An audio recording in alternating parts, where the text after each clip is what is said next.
So for the first question that we're going to be talking about, 16b, I just wrote the question at the top of the page here. So you need to find a vector equation that is perpendicular to 4x minus 3y equals 17 and goes through the point negative 2, 4. So the first thing that I wanted to say is that the answer in the back of the book is not completely correct. It starts off really good, and so the first little bit says that we have x, y is equal to negative 2, 4. And that makes sense. It says that it needs to go through that point, so obviously that's the point that we're going to be including here.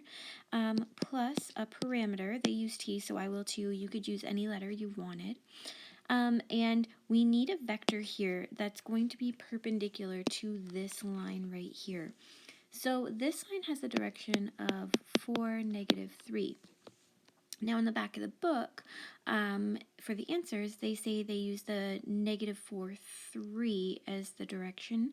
But what we really need to be using is some vector that when we do the dot product, we get 0. Now we know that anything with a dot product of 0 is perpendicular. And the only way for this to happen is if we switch the 3 and the 4. Oops.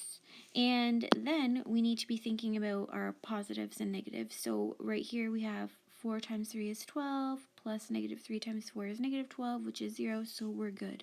So the vector that we should be using here is 3, 4.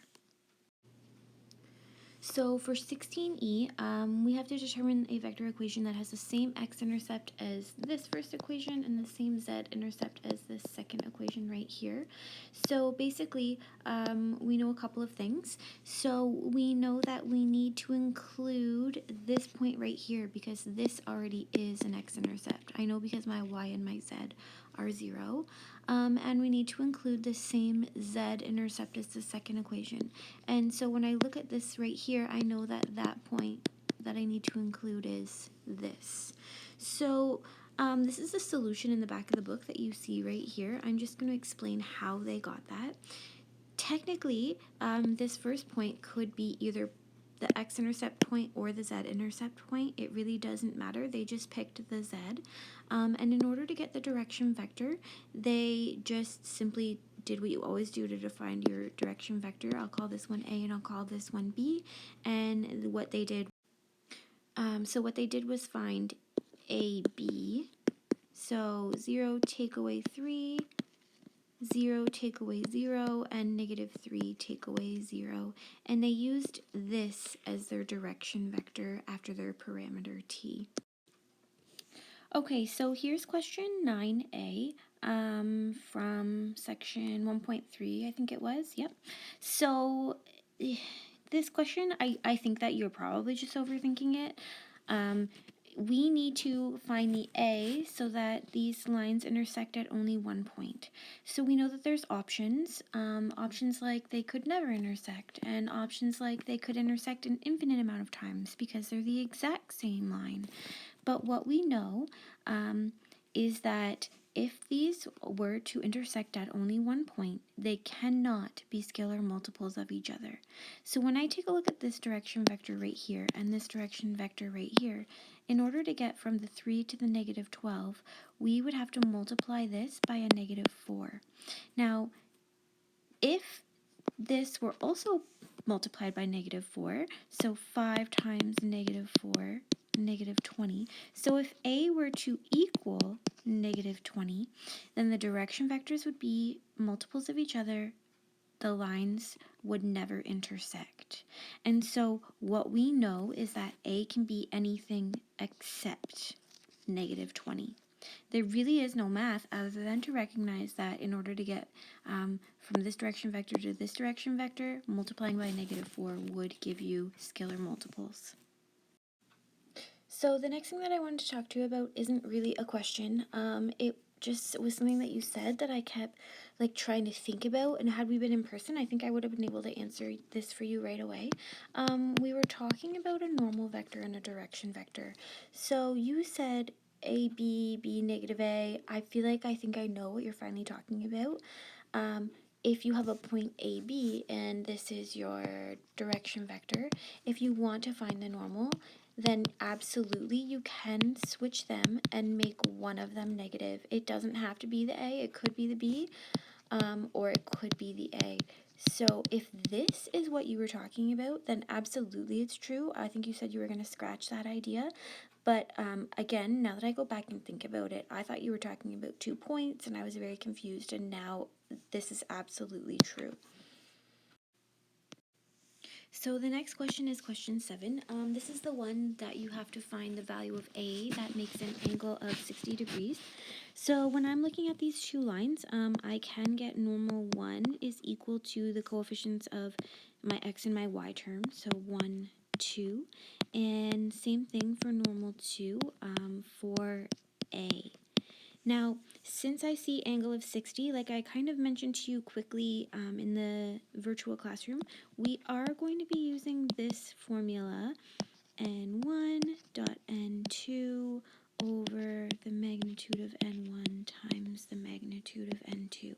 So here we have cos of 60 is equal to, and I'm going to do this just super quick, n1 dot n2, so 1 times 4 is 4, plus 2 times a is 2a, divided by the magnitude of n1, so the magnitude of this, so I have 1 squared is 1, plus 2 squared is 4, so root 5, and then magnitude of n2, I've got 4 squared is 16, plus a squared. Now, if I'm going to simplify this, I get cos of 60 is 1/2 equals 4 plus 2a, and I can't really simplify this much more other than I do know that root 5 times root 16 plus a squared is the same thing as root. I can multiply these together. So 5 times 16 is 80 and 5a squared.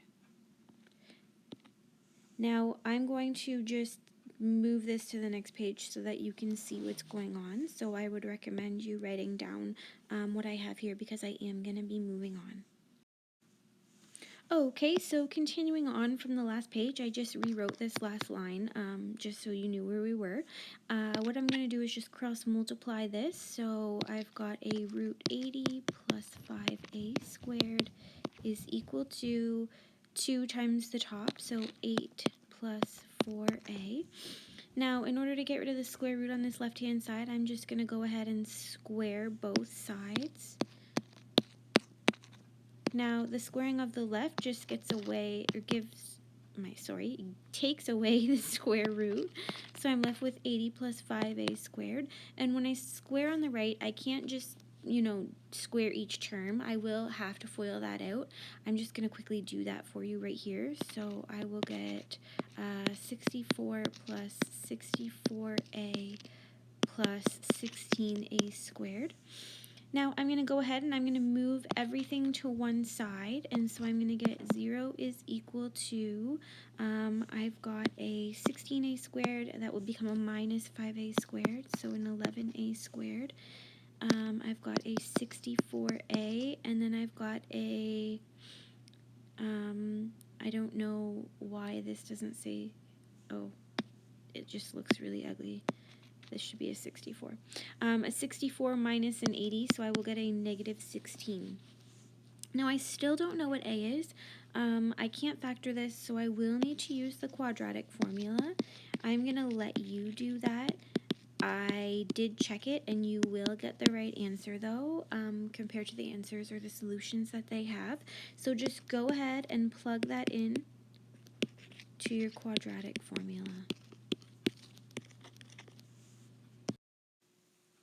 So for the last question that we're going to go through, question 5, these are the 3 points that they gave you, and they want you to make them lie on the same line. So find B and C so that all 3 of these points lie on the same line. I'm going to go ahead and I'm just going to label these A, B, C, just so that you know what point I'm talking about and when. So if all of these points lie on the same line, then we know that our direction vectors need to be parallel.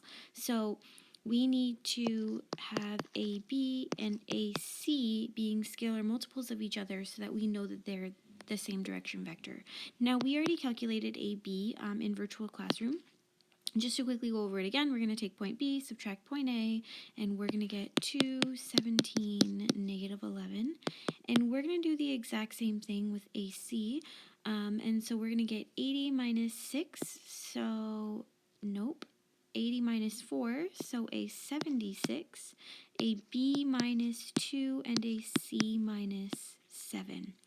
So we know just by inspection that if we wanted these two vectors to be scalar multiples of each other, the only way for that to happen would be if we were to multiply this by 38. 2 times 38 gives me the 76 that I need. So I can easily find out B. I know that 17 times 38 is going to give me, 640, 17 times 38, 646. So I know that this B minus 2 must equal 646. So that means that B is equal to 648. I'm going to do the exact same thing for my C. I know that I need to take this negative 11, I need to multiply by 38, and so negative 11 times 38 is a negative 418. That needs to equal to the C minus 7. So I'm going to take this, negative 418 plus 7 to get my C alone, and I'm going to get negative 411. Those were the two answers that were in the solutions as well.